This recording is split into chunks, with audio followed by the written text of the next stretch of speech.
கட்சியின் மாநில செயலாளர் மதிப்பிற்குரிய அண்ணன் இரா முத்தரசன் அவர்களை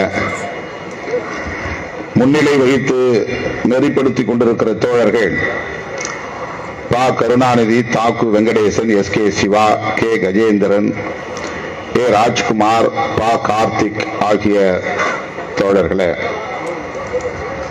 இந்நிகழ்வில் பங்கேற்று கண்டன உரை ஆற்றவிருக்கிற திராவிட முன்னேற்ற கழகத்தின் அமைப்பு செயலாளர் அண்ணன் டி.கே.எஸ். இளங்கோவன் அவர்களே, உரையாற்றி அமர்ந்திருக்கிற அண்ணன் கே.வி. தங்கபால் அவர்களே, உரையாற்றவிருக்கிற மறுமலர்ச்சி திராவிட முன்னேற்ற கழகத்தின் பொதுச் செயலாளர் மதிப்பிற்குரிய அண்ணன் வைகோ எம்பி அவர்களே, உரையாற்றி விடைபெற்று சென்றிருக்கிற தோழர் கனகராஜ் அவர்களே, தோழர் பழ ஆசை தம்பி அவர்களே, அண்ணன் களி பூக்குன்றன் அவர்களே, தோழர் தி வேல்முருகன் அவர்களே, தோழர் மு வீரபாண்டியன் அவர்களே மற்றும் இந்த நிகழ்வில் பங்கேற்று உரையாற்றவிருக்கிற தோழமை இயக்கங்களை சார்ந்த தலைவர் பெருமக்களே, திரளாக கூடியிருக்கிற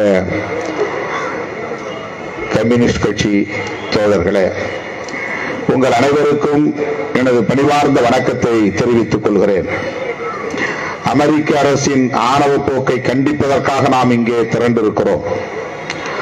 நாடு, உலகமே அதிர்ச்சியில் உறைந்து போகக்கூடிய அளவுக்கு டொனால்ட் டிரம்பின் அந்த நடவடிக்கை அமைந்திருந்தது. ஒவ்வொரு நாட்டுக்கும் அந்த நாட்டின் பாதுகாப்புக்கான சட்டம் அவசியம்தான். அந்த நாட்டின் குடிமக்களை பாதுகாப்பதற்கான தேவை தவிர்க்க முடியாதது.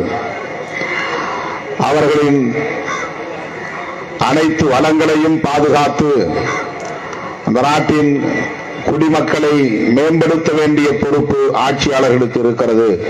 இதில் யாருக்கும் மாற்று கருத்து இல்லை. ஆனால் எப்படி மதவாதம் மக்களுக்கு எதிரானதோ, இனவாதம் மக்களுக்கு எதிரானதோ, அப்படி தேசவாதம் அல்லது தேசியவாதம் என்பதும் எதிரானதாகத்தான் மாறிக்கொண்டிருக்கிறது. அதற்கு சான்றுதான் இன்றைக்கு டொனால்ட் ட்ரம்ப் பெற்றிருக்கிற வெற்றியும் அவருடைய பைத்தியக்காரத்தனமான நடவடிக்கைகளும் அமைந்திருக்கின்றன. நாம் இங்கே கண்டிப்பதற்காக கூடியிருக்கிறோம். ஆனால் இந்த தேசத்தை ஆளக்கூடிய ஆட்சியாளர்கள் கண்டித்திருக்க வேண்டும். பிரதமர் மோடி கண்டித்திருக்க வேண்டும். நாடாளுமன்றத்தில் இரு அவைகளிலும் அந்த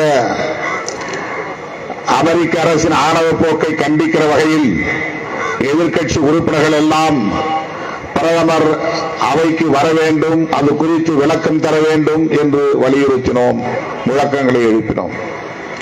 தொடர்ந்து 2-3 நாட்கள் அவை நடவடிக்கைகள் பாதிக்கப்படக்கூடிய அளவுக்கு கடுமையாக எதிர்ப்பு குரல் எழுப்பியும் கூட அவர்கள் கொஞ்சமும் பொருட்படுத்தவில்லை. கடைசியாக வெளிவிவகாரத்துறை அமைச்சர் ஜெய்சங்கர் வந்தார். நாம் எதிர்பார்த்ததை போல விளக்கம் தந்தார். அதை நியாயப்படுத்துகிற விளக்கத்தை தந்தார். அதிலிருந்து நமக்கு என்ன தெரிய வருகிறது என்றால், டொனால்டு டிரம்பின் உளவியல் என்னவோ அந்த உளவியல் தான் இந்திய தேசத்தை ஆண்டு கொண்டிருக்கிற மோடி கும்பலின் உளவியலும். அவர்களுக்கும் இதே மனப்பான்மை இருக்கிறது. அவர்கள் கொண்டு வந்திருக்கிற சிஏஏ சட்டம் ஒரு குறிப்பிட்ட மதத்திற்கு எதிரான வெறுப்பை உமிழ்கிற சட்டம். அவர்களால் இந்திய தேசம் பாதிக்கப்படுகிறது என்கிற வெறுப்பு அரசியல் தொடர்ந்து விதைக்கப்பட்டு வருகிறது.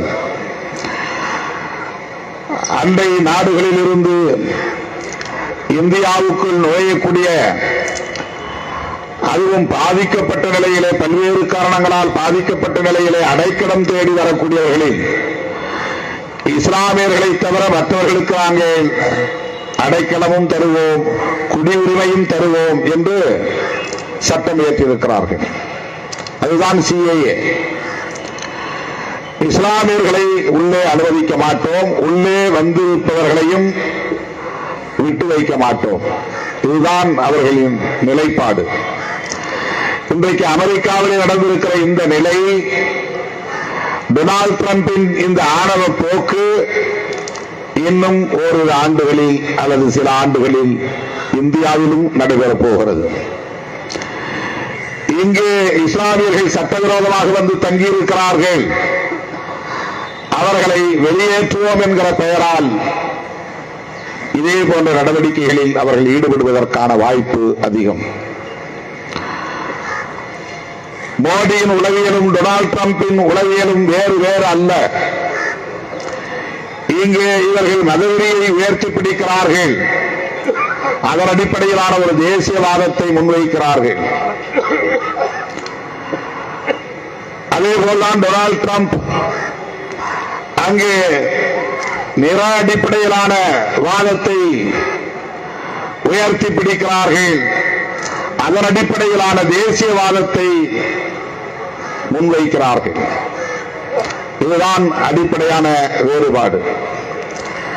இதுதான் அவர்களின் உடன்பாடான ஒரு நிலைப்பாடு. இவர்களுக்கிடையே பெரிய எதிர்முரண்கள் இல்லை,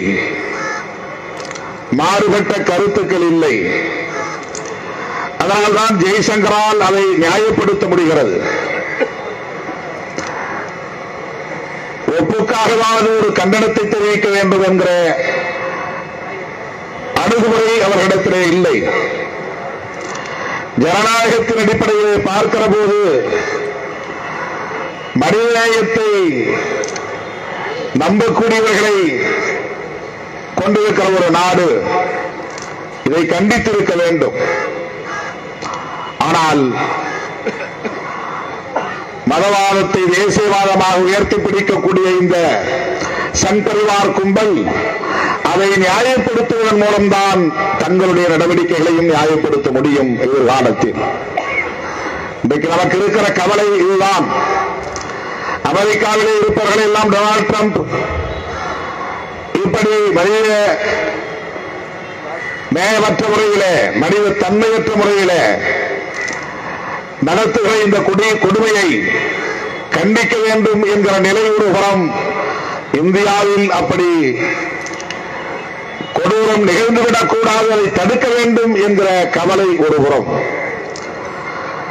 டொனால்ட் டிரம்ப் அதிபராக தேர்ந்தெடுக்கப்பட்டிருக்கிற நிலையில் எஞ்சியிருக்கிற இந்த ஆட்சி காலத்தில், அவருடைய ஆட்சி காலத்தில் என்னென்ன நிலைப்பாடுகளை எடுக்கப் போகிறாரோ என்கிற கவலை இன்றைக்கு உலக நாடுகளிடையே ஏற்பட்டிருக்கிறது. இவரால் உலகப் போர் மூடுவோ என்கிற கவலை ஏற்பட்டிருக்கிறது. அவருடைய பேச்சும் அவருடைய நிலைப்பாடுகளும் அவர் எடுக்கிற முடிவுகளும் மேம்போக்காக பார்த்தால் பைத்தியக்காரத்தனமாக இருக்கிறது என்று எல்லோரும் பேசிவிட்டு செல்லுகிற நிலை இருக்கிறது. ஆனால் அது எத்தகைய பாதிப்புகளை ஏற்படுத்தும், உலகளாவிய அளவில் எத்தகைய தாக்கத்தை ஏற்படுத்தும், அதுதான் இன்றைக்கு கவலை ஜனநாயகத்தின் மீது நம்பிக்கை உள்ளவர்களுக்கு. அவர்களை எதிர்த்து, டொனால்ட் டிரம்ப் அவர்களை எதிர்த்துகின்ற அரசியல் சக்திகள் அங்கே ஜனநாயகத்தை மதித்தார்கள், மனிதநேயத்தை ஏற்றுக்கொண்டார்கள், உலகளாவிய நட்புறவை பாதுகாக்க வேண்டும் என்பதில் உறுதியாக இருந்தார்கள். ஆனால் டொனால்ட் டிரம்ப் இப்படிப்பட்ட எந்த கருத்துகளுக்கும் இடம் கொடுக்கக்கூடிய ஒரு ஆளாக இல்லை. எனவே அவர் இந்த தேர்தலில் வெற்றி பெற்றதும், அமெரிக்க ஏகாதிபத்தியத்தின் அதிபராக பொறுப்பேற்றதும் உலகத்திற்கே இருந்திருக்கிற பெரும் அச்சுறுத்தலாகத்தான் இன்றைக்கு மாறியிருக்கிறது. அதே போல மூன்றாவது முறையாக சங் பரிவார் கும்பல் இந்த தேசத்தை ஆளுகிற பொறுப்பிலே ஆட்சி பீடத்திலே அமர்ந்திருப்பது இந்தியாவுக்கு என்னென்ன பாதிப்புகளை ஏற்படுத்தப் போகிறார்களோ என்கிற கவலையை ஏற்படுத்துகிறது. இந்தியா முழுவதும் சாதிவெறியை தூண்டுகிறார்கள். சாதிவெறியின் மூலம்தான் மதவெறியை வளர்த்தெடுக்க முடியும் என்பதை நம்பிக்கை கொண்டிருக்கிறார்கள். மதவெறியின் மூலமாக இங்கே ஒரு தேசியவாதத்தை கட்டியெழுப்ப முயற்சிக்கிறார்கள். மாநில வாரியாக இப்போது காமன் சிவில் கோடு என்கிற யூனிஃபார்ம் சிவில் கோடு சட்டத்தை நிறைவேற்றுகிறார்கள். தேசிய அளவில் அதை கொண்டு வருவார்கள். பெரும்பான்மையை பயன்படுத்தி இன்றைக்கு இஸ்லாமிய மக்களுக்கு எதிரான வக்ஃப் சட்டத்தை, அந்த மசோதாவை நிறைவேற்றப் போகிறார்கள். அனைத்து எதிர்க்கட்சிகளும் 100 விழுக்காடு எதிர்த்து வைக்கிற நிலையிலும் கூட ஜாயிண்ட் பார்லிமெண்டரி கமிட்டி என்கிற ஜேபிசி அமைக்கப்பட்ட சூழலிலும் கூட அதில் பங்கேற்ற எதிர்க்கட்சிகளை சார்ந்த உறுப்பினர்களின் கருத்துக்களை ஒரு பொருட்டாக மதிக்காமல் அவர்களை அப்புறப்படுத்திவிட்டு அவையிலிருந்து வெளியேற்றிவிட்டு அவர்களை தயாரித்திருக்கிற அறிக்கையை இன்றைக்கு தாக்கல் செய்திருக்கிறார்கள். அதன் அடிப்படையில் இந்த சட்ட மசோதாவை வருகிற மார்ச் 10ஆம் தேதி மீண்டும் கூட இருக்கிற நாடாளுமன்ற கூட்டத்தொடரில் தாக்கல் செய்து நிறைவேற்றப் போகிறார்கள். அவர்கள் நினைப்பதை எல்லாம் சட்டமாக்கிக் கொண்டிருக்கிறார்கள். பெரும்பான்மையை பயன்படுத்தி அவற்றை எல்லாம் நடைமுறைப்படுத்திக் கொண்டிருக்கிறார்கள். ஆக எஞ்சியுள்ள இந்த 4 ஆண்டுகளில் என்னென்ன சட்டங்களை கொண்டு வரப்போகிறார்கள், என்னென்ன பாதகங்களை இந்த மக்களுக்கு எதிராக செய்ய போகிறார்கள் என்கிற கவலைதான் நமக்கு மேலிடுகிறது.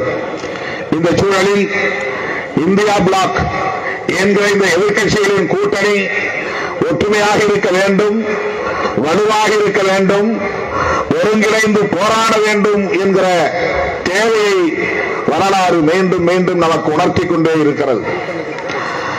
தேர்தல் முடிவுகள் மட்டுமல்ல, ஒவ்வொரு நாளும் மோடி கும்பலின் நடவடிக்கைகள் நமக்கு அந்த அச்சத்தையும் அந்த எதிர்பார்ப்பையும் உருவாக்கி கொண்டிருக்கிறது.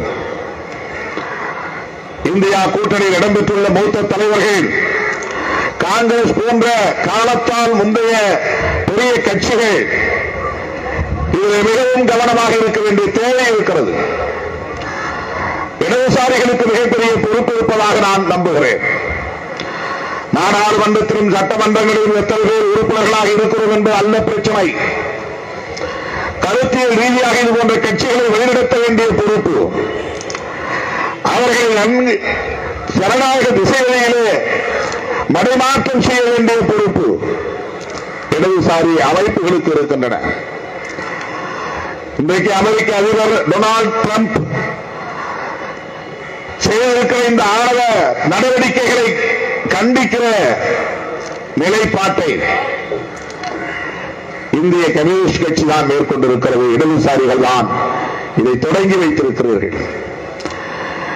இதுபோல கருத்தியல் களத்தில் இருந்து மக்களின் போராட்டங்களை சரியான திசையிலே மடைமாற்றம் செய்ய வேண்டிய பொறுப்பு இடதுசாரிகளுக்கு இருக்கிறது. இந்தியா கூட்டணியிலே இடதுசாரிகளின் பங்கு தேசிய அளவிலான பார்வையில் மிகவும் முக்கியத்துவம் வாய்ந்தது என்று நான் பல சந்தர்ப்பங்களில் பதிவு செய்திருக்கிறேன். இந்த ஆர்ப்பாட்டத்திலும் நான் பதிவு செய்ய கடமைப்பட்டிருக்கிறேன். அடுத்தடுத்து வரக்கூடிய மாநில தேர்தல்களில் பிஜேபி தான் வெல்லும் என்கிற நிலை, இது எங்கே போய் முடியும்? தமிழ்நாட்டிலும் சங்க பரிவாரங்கள் காலூன்றுவதற்கான வாய்ப்பை உருவாக்கிக் கொண்டிருக்கிறது என்பதுதான். தமிழ் சமூகத்திலிருந்து அதற்கான ஏற்பாடுகளை செய்து கொண்டிருக்கிறார்கள். இந்த மண்ணின் பாதுகாப்பு அரணாக இருக்கிற சமூக நீதி அரசியலை நேர்த்து போக செய்யக்கூடிய நடவடிக்கைகளில் பலர் இறங்கி இருக்கிறார்கள். சமூக நீதி அடையாளமாக இருக்கிற பகுத்தறிவு பகலவன் தந்தை பெரியார் தொடர்பான பிம்பத்தை சிதைக்க பார்க்கிறார்கள், சிதறடிக்க பார்க்கிறார்கள். இவற்றையெல்லாம் நாம் அமைதியான முறையிலே இன்றைக்கு வேடிக்கை பார்த்துக் கொண்டிருக்கிறோம். அடுத்தடுத்த ஆண்டுகளில் இது எங்கே போய் நிற்கும் என்பதுதான் நமக்குள்ள கவலை. ஆனால் தமிழ்நாட்டில் சங்பரிவார்கள் காலூன்ற விடாமல் தடுக்க வேண்டும். இந்திய அளவில் சங்பரிவார்களின் கொட்டத்தை ஒடுக்க வேண்டும்.